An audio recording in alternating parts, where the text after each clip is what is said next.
Headlines today में एक बार फिर आपका स्वागत है।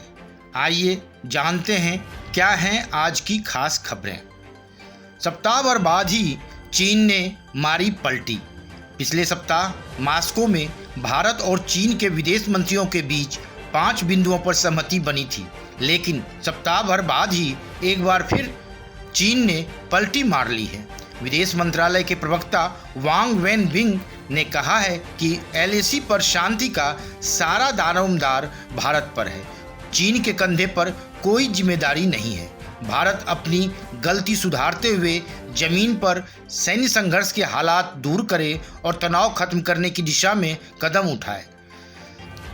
चाइनीज प्रवक्ता का यह बयान लोकसभा में रक्षा मंत्री राजनाथ सिंह की तरफ से चीन की सीमा को लेकर विस्तृत जानकारी दिए जाने के बाद आया है। बहरहाल दोनों देशों के बीच सीनियर कमांडर लेवल की बातचीत भी चल रही है। इनकी अगली मीटिंग की तारीख तय नहीं हुई है। एलएसी पर दोनों सेनाएं अपनी अपनी पोजीशन पर भी डटी हुई हैं। हिंसा को भड़काने में हुआ था एंटी-सीएए व्हाट्सएप ग्रुप का इस्तेमाल।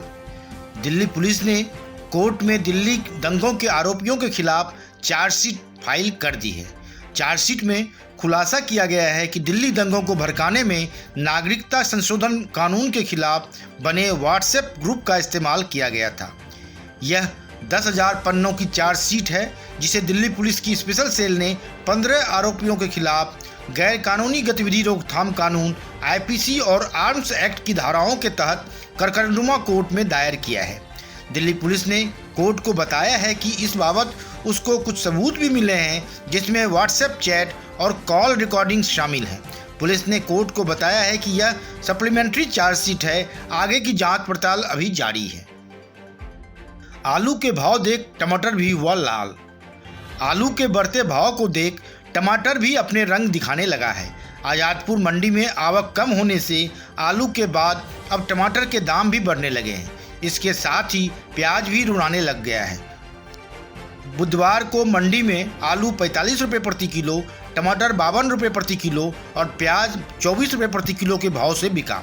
आढ़तियों का कहना है कि फरवरी में बारिश ने और मार्च अंत में लॉकडाउन ने आलू टमाटर के कारोबार को सबसे ज़्यादा प्रभावित किया है, क्योंकि मंडी में कोरोना के मरीज मिलने के बाद लोगों ने संक्रमण के डर से आलू टमाटर व प्याज की खरीद कम कर दी है। इस कारण थोक बाजार में 5-5 रुपये प्रति किलो में भी टमाटर का कोई खरीदार नहीं मिल रहा था। मजबूरन किसानों को टमाटर पशुओं को खिलाना पड़ रहा था। देश में कोरोना मरीजों का आंकड़ा पहुंचा 51 लाख के पार।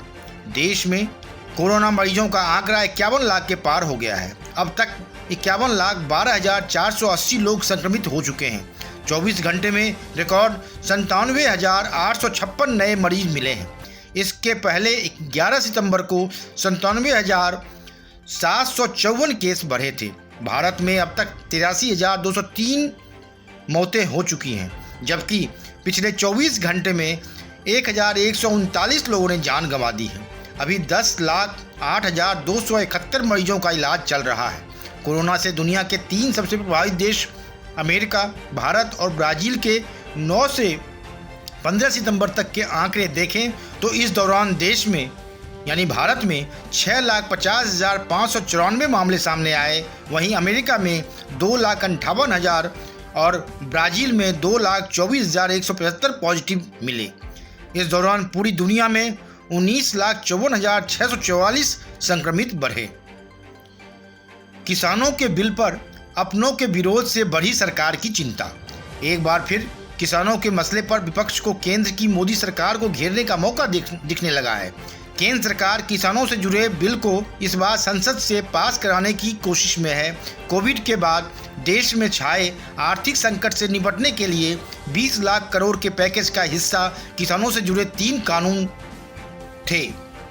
इसे मोदी सरकार का अब तक का सबसे बोल्ड रिफॉर्म माना जा रहा है, लेकिन मोदी सरकार इससे पहले की संसद में इन तीनों कानूनों को पास कराती, अभी से देश भर में इसके विरोध में आवाज़ भी उठने लगी है।